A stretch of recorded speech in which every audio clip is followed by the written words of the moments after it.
അപ്പൊ ഓക്കെ അല്ലേ? ജയിപ്പിക്കല്ലേ? എല്ലാരും ഒറ്റ സ്വരത്തിൽ പറയണം, ജയിപ്പിക്കല്ലേ? ഇപ്രാവശ്യം ഒത്തുപിടിച്ച് വിജയിപ്പിച്ച് പാർലമെന്റിലേക്ക് അയക്കണം. അതിൻ്റെ ഗുണം ഉറപ്പായിട്ടും കഴിഞ്ഞ 5 വർഷത്തെ അനുഭവമായിരിക്കില്ല, അതിന് മുമ്പത്തെ 5 വർഷത്തെ അനുഭവമായിരിക്കില്ല. ഉറപ്പായിട്ടും നിങ്ങൾ വ്യക്തമായിട്ടും നിങ്ങളുടെ ജീവിതത്തിലേക്ക് അനുഭവയോഗ്യമാക്കുന്ന മാറ്റത്തിന് ഞാൻ തയ്യാറാണ്. നിങ്ങളുടെ വോട്ട് എൻ്റെ ദിശയിലേക്ക് മാറ്റിക്കൊണ്ടുവന്ന് ശക്തനാക്കി ജയം മാത്രമല്ല,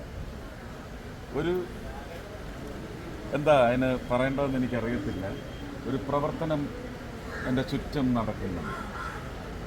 ആ പ്രവർത്തനത്തെ നീറുന്ന ഒരു വിജയം കനിഞ്ഞ് അനുഗ്രഹിച്ച് നൽകണമെന്ന് ഞാൻ എല്ലാവർക്കും അവരുടെ രാഷ്ട്രീയം ഉണ്ടാകും, ഞാൻ അതിനെ മാനിക്കുകയും ചെയ്യും.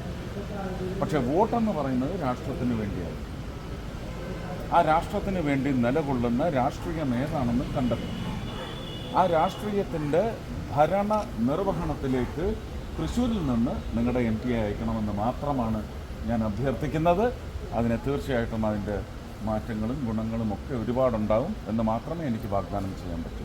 ഒരു കാര്യം ഉറപ്പായിട്ട് പറയാം, നിങ്ങൾ തിരഞ്ഞെടുക്കുന്ന MP തൃശ്ശൂരിൻ്റെ മാത്രം MP ആയിരിക്കില്ല, കേരളത്തിൻ്റെ മുഴുവൻ കാര്യങ്ങൾ ശ്രദ്ധിക്കുന്ന അതിനുവേണ്ടി വർഷത്തിൻ്റെ ഒരു MP ആയിരിക്കുമെന്ന് ഞാൻ ഉറപ്പുവരുന്നു. അപ്പോൾ ഓക്കെ അല്ലേ? ജയിപ്പിക്കല്ലേ? എല്ലാവരും ഒറ്റ സ്വരത്തിൽ പറയണം, ജയിപ്പിക്കല്ലേ?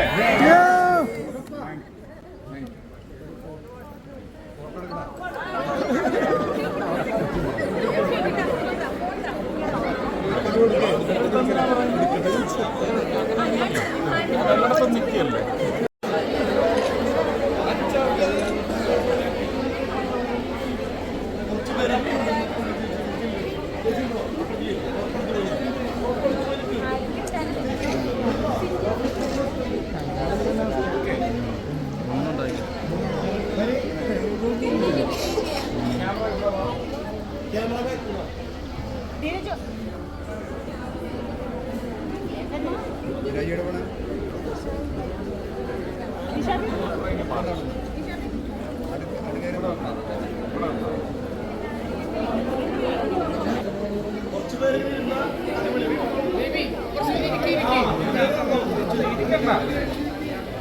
കിട്ടത്തില്ല.